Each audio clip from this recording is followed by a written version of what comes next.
All right, we'll get on to variables, identifiers, and data types.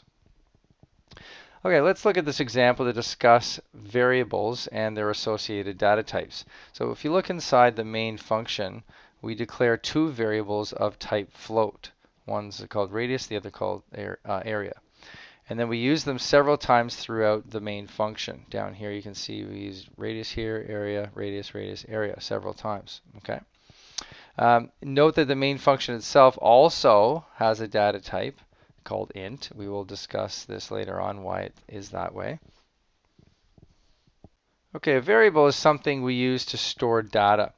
A variable is a name that represents the memory location that we're using to store the data in. So by using a specific variable name, we don't care necessarily where that data exists in RAM.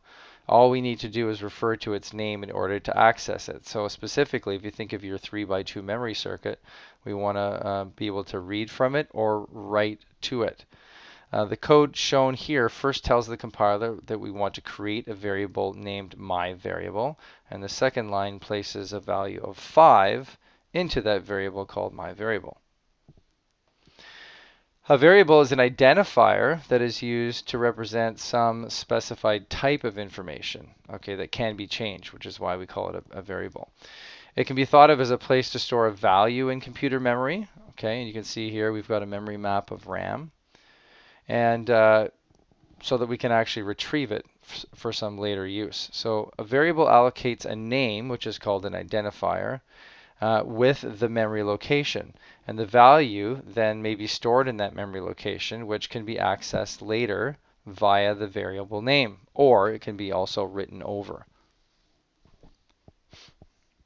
Variables need to be declared first, okay, before they can be used in your program.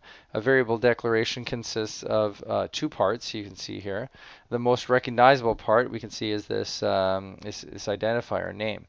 And the name identifies a particular location in memory that we will use to store and retrieve the data. And the identifier also should describe what is being stored. So first letter describes, okay, we're going to use a letter. Warp factor describes a number we're going to use, and length describes an actual length. Variable names should always be lowercase in C, okay? Although you won't get a compile error if you use uppercase. It's just good programming conventions to always use lowercase. The second part of a variable declaration is its data type. Okay, so data types are used to determine how much space is required for a particular variable. So we have three different kinds here: int, char, and float, which we're going to learn about in a minute. Okay, the name of something in C, as we've already described here, is called an identifier, which are the ones that are highlighted here. Identifiers are names that we give to a wide variety of programming elements, such as variables, but we can also give them to functions. So this is the main function called main, and later on we'll be using arrays. We can have identifier arrays as well. And these names are what we will use in our code to refer to these objects, again, whenever we want to make use of them and access them.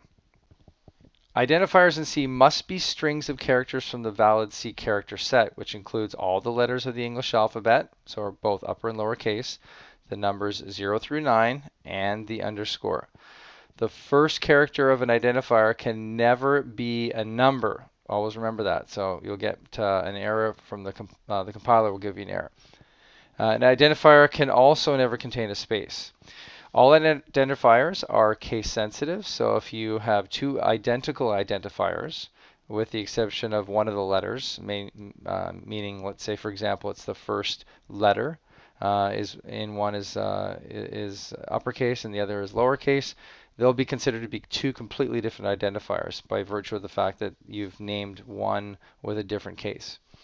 Also, an identifier may be of any length, but only the first 31 characters are significant, so I'm not sure why you'd want to have them longer than that anyways.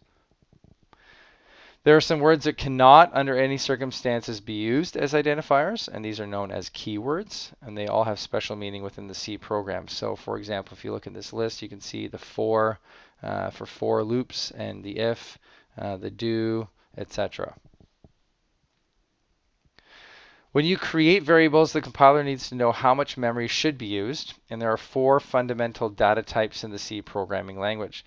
The first two are the integer data types, and the second two are the floating point data types. So we generally don't use floating point numbers in our programs and tutorials, but you may see them from time to time in some code. So this char down here, up top rather, is equal to character. Can be used to store the ASCII value of a character, but more often it's used simply as an 8-bit integer value. Int just below it, which is integer, is also a whole number, and which is an ideal data type because the PIC24 that we're using is a 16-bit PIC device. So you can store one 16-bit piece of data in one memory location. Float and double work the same way, but double can obviously hold a lot more data than float. Double, in fact, at 64 bits. But both of these are expressed as a base and an exponent, giving them very large range of numbers. But it also, as you can see here, takes a lot more memory to store that number.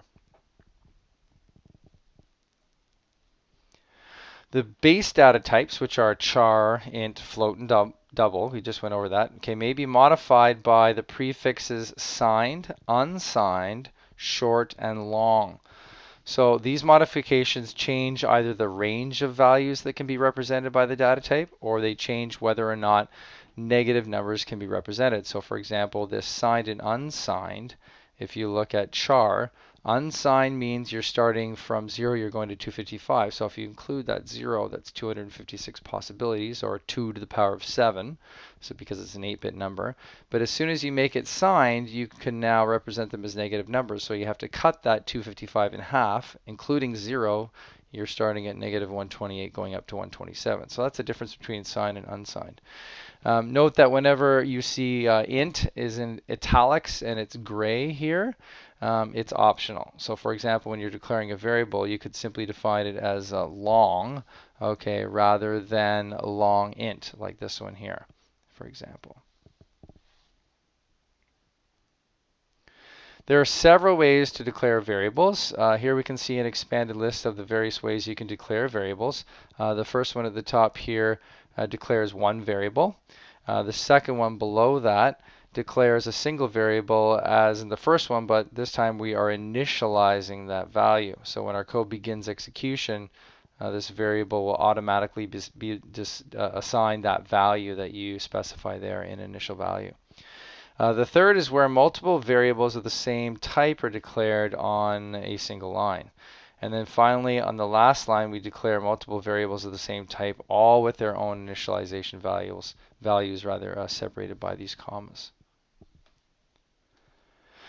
Okay, here's some examples of the different ways that variables can be declared. You can take a look at them. You'll see that, again, here's one separated by commas.